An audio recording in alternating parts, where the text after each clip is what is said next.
Bonjour tout le monde. Petit vendredi morose côté température, mais ce qu'on peut dire, c'est que la morosité n'était pas sur les marchés à terme, hein. Vous voyez, beaucoup de vert cette semaine, contrairement à la semaine dernière où ça a terminé tout dans le rouge. Des bonnes hausses, des hausses assez fortes pour ce qui concerne le maïs. On termine la semaine avec une hausse de 25 sous du boisseau là, versus les fermetures de vendredi dernier. Le maïs, en fait, c'est pas tellement les données fondamentales dans le maïs qui stimulent, mais bien les hausses continues dans le blé, hein, qui continuent à tirer le contrat de maïs. Petit point à souligner, l'écart entre les contrats de maïs et de blé sont historiquement très très très élevés, d'autant plus de pression pour tirer les prix du maïs vers le haut. Dans le soya, on termine la semaine avec une hausse de 22 sous du boisseau. Les exportations ce matin, hein, c'est pas tellement les ventes comme les volumes qui ont été expédiés. Les volumes qui ont été expédiés la semaine dernière, 3,7 millions de tonnes, c'est un record. En tout cas, j'ai les stats, là. J'ai reculé jusqu'à 2015, puis j'ai pas vu de chiffres plus gros, là, des chiffres hebdomadaires. Donc, les exportations ont été très fortes. C'est ce qui a aidé à faire remonter les prix. Là où ça saisit passablement, c'est le tourteau de soya. Tourteau de soya, la hausse, vous voyez, hein, 16$. On peut habitué de voir des chiffres, des hausses à deux chiffres comme ça dans le tourteau, une hausse de 16$. Quand j'ai vu cette explosion-là après dîner, j'ai fait ouh, ça sort d'où ça? Je me suis gratté la tête. J'étais allé voir. J'ai essayé de trouver des nouvelles. Qu'est-ce qui justifiait ça? Bon, en fait, il y a le prix du soya. Quoique dans les derniers mois, le prix du soya et du tourteau n'étaient pas nécessairement corrélés. Bougeaient pas nécessairement dans le même sens. Mais ce que j'ai pu voir comme commentaire, des achats techniques, aussi possiblement des shutdowns qu'on appelle là, des usines de trituration qui sont présentement en maintenance, qui fait en sorte que les prix ont monté. Pourquoi tout d'un coup les traders réalisent que oh, il y a des usines en shutdown, ils font monter les prix? Possiblement le marché cash.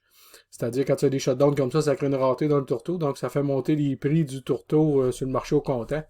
Donc, le marché à terme, c'est juste rattrapé versus le marché au comptant. Par contre, si c'est réellement ça la raison, ben attention, hein. Ça veut dire que possiblement cette situation-là va revenir plus à la normale dans les prochains jours ou semaines. Donc, ce qui nous amènerait à des prix plus, à un recul des prix, en fait, là, dans ce qui concerne le tourteau de soya.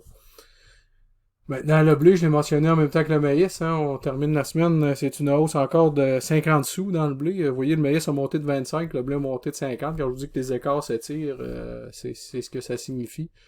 Donc, le maïs, essentiellement, est tiré par le prix du blé qui continue. La rareté fait en sorte que le prix du blé continue à monter.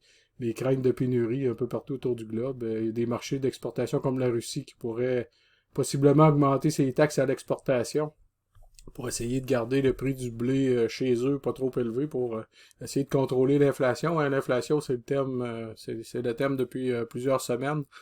Vous avez vu l'inflation aux États-Unis, là, les chiffres qui ont sorti hier, on est au-dessus de 6%, des choses qui s'étaient pas vues depuis les années 90. Donc, on a beau dire c'est transitoire, mais ça commence à créer quand même un doute là, dans la tête du marché. Puis, quand on parle d'inflation comme ça, ben, les spéculateurs souvent embarquent dans les marchés de matières premières hein, pour aller se protéger justement contre cette inflation-là. Donc, ça crée des hausses de marché par rapport à l'inflation. Mais en fait, c'est des spéculateurs qui se protègent contre des inflations futures. Maintenant, du côté du port, le contrat de décembre n'est pas très représentatif de ce qui s'est passé réellement cette semaine, puisqu'on voit que c'est à peu près, même c'est une baisse là, sur une semaine là, pour le contrat de décembre, mais si on regarde les autres échéances, on termine la semaine dans le vert, donc c'est des augmentations. Ce qui retient en fait le contrat la prochaine échéance qui est décembre, c'est le prix au comptant. Le prix au comptant a reculé assez rapidement cette semaine. Hein. On avait vu en début de semaine, oups, des hausses. On dit bon, ben, peut-être qu'on a vu le fond, puis finalement, pchou, c'est reparti par en bas. Puis ce matin, les éleveurs américains qui n'ont pas d'entente avec les abattoirs, qui vont cogner à la porte des abattoirs pour dire you, j'ai des cochons à faire abattre, comment tu me donnes? Ben, on parle d'un prix de 58-59 cents la livre. Là. Le vrai prix au comptant, là, si on n'a aucune entente avec aucun abattoir, aucune formule de prix. C'est ça. Donc oui, il se produit moins de porc aux États-Unis. On est vraiment en bas des niveaux de l'année passée. Mais en même temps, on sent que ça fait l'affaire des abattoirs parce que les marchés sont peut-être pas aussi forts qu'ils l'étaient. Hein. Marché d'exportation, ce matin, des volumes 23 000 tonnes là, pour cette année. C'est sûr que l'on arrive en fin d'année. Ce que ça cache, c'est un 13 000 tonnes pour l'année prochaine, là, mais quand même. Il y a des volumes, on sait que l'exportation, même les volumes exportés sont plus bas que l'an dernier, donc on sent un ralentissement de ce côté-là, puis la raison majeure, c'est toujours la Chine. Hein. La Chine est présentement en liquidation, nage dans l'abondance de viande. Les éleveurs là-bas, des grosses pertes, on parle d'au-dessus de 100$ du porc, donc pas très stimulant pour aller exporter là. L'Europe qui est aux prises, l'Espagne en fait, là, qui est aux prises avec des surplus de production qui doit être écoulé à quelque part. Le marché européen est inondé par le port allemand, qui normalement l'Allemagne est un gros exportateur, mais à cause de la PPA ne peut pas exporter, donc inonde le marché européen. Là, l'Espagne est comme coincante les deux, donc grosse compétition sur le marché d'exportation présentement. Puis le prix du porc actuellement aux États-Unis, avec le taux de change en plus, vous regardez l'index dollar US, on est rendu à 95, il a continué à monter, donc la valeur du dollar américain par rapport aux devises a pris de la valeur fortement cette semaine. C'est rien pour stimuler les exportations, puis ça vaut pour le grain aussi, hein, le porc et le grain. Donc, tout ça mis ensemble met un peu de pression là, sur le prix de porc, mais les perspectives, si on se fie au bilan de cette semaine de l'USDA, la cible est restée à peu près inchangée. Hein, c'est une baisse de 2,2%. On est pile dessus présentement, cette baisse-là, 2,2% de production pour cette année. L'an prochain, pas d'expansion en vue. Hein, on parle d'un recul de 0,3% de la production américaine. Donc, encore là, si la production se maintient est à peu près stable, ce que ça signifie, c'est une production stable pour l'an prochain. Puis avec les liquidations qui sont en cours un peu partout, ben on pourrait avoir peut-être une baisse de l'offre qui pourrait finalement recréer une demande là, pour le port américain là, dans les prochains mois. Donc, les perspectives pour 2022 actuellement sont quand même favorables. C'est pour ça qu'on voit des contrats d'été qui sont presque à 95 sous la livre.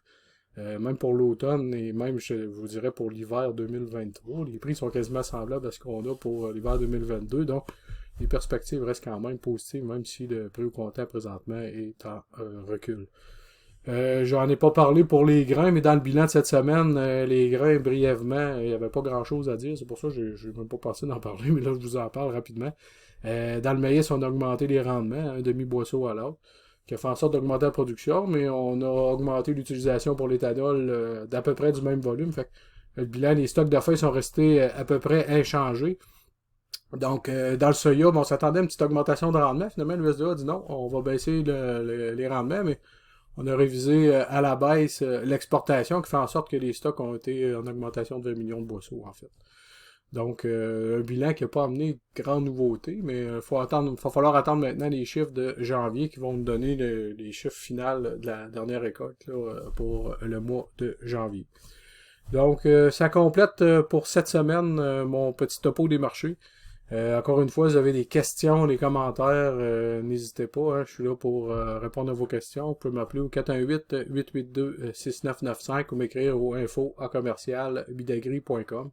Sur ce, je vous souhaite une très bonne fin de semaine, puis on se reparle la semaine prochaine. Merci, bonjour.